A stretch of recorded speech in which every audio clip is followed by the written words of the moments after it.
നിങ്ങൾ മുമ്പ് ഇതുപോലത്തെ ആളുകളെ കണ്ടുണ്ടായിരിക്കും. ഒട്ടുമിക്ക ആളുകൾക്കും അറിയാം ഇത് സിന്തോൾ പോലത്തെ SCOs യൂസ് ചെയ്തുകൊണ്ടുള്ള റിസൾട്ട് ആണെന്ന്. പക്ഷേ ബോഡി ബിൽഡേഴ്സ് ഈ സാധനം ഉപയോഗിക്കും. വളരെ റെയറായിട്ടാണ് പ്രൊഫഷണൽ ബോഡി ബിൽഡേഴ്സ് ഇത് ഉപയോഗിക്കാറ്. ബൈസിലോ ട്രൈസിലോ ഷോൾഡറിലോ ഒക്കെ വലിയ മസിൽ ഇംബാലൻസ് ഉണ്ടെങ്കിൽ അത് മാസ്ക് ചെയ്യാൻ ടെമ്പററി ആയിട്ട് ഇവർ ഉപയോഗിക്കും. ഇനി SCOs സ്ട്രെങ്ത് തരുമോ? നമ്മൾ റോൾസ് യൂസ് ചെയ്യുമ്പോൾ മസിലിന്റെ സൈസ്, സ്ട്രെങ്ത്, പെർഫോമൻസ് ഒക്കെ ബൂസ്റ്റ് ആവും. പക്ഷേ SCOsന്റെ കേസിൽ സ്ട്രെങ്ത് ഒന്നും തരത്തില്ല. ജസ്റ്റ് മസിലിനെ ഒന്ന് പേരിപ്പിക്കും. അതായത് ജസ്റ്റ് ഒന്ന് വലുതാക്കും, അല്ലാതെ സ്ട്രെങ്ത് ഒന്നും കിട്ടുന്നില്ല.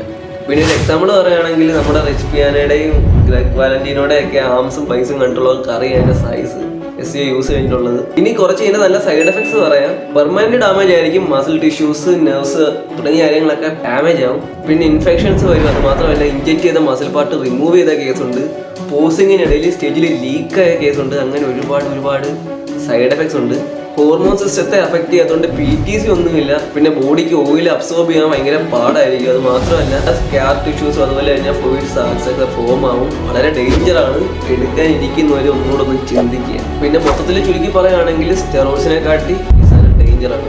ഇതുപോലത്തെ ഇൻട്രസ്റ്റിംഗ് ആയിട്ടുള്ള ബോഡി ബിൽഡിങ്ങിന്റെ കഥകളും ടിപ്സും ഒക്കെ പറഞ്ഞുതരാം. അപ്പോൾ ജസ്റ്റ് ഒന്ന് ഫോളോ ചെയ്ത് വെച്ചു.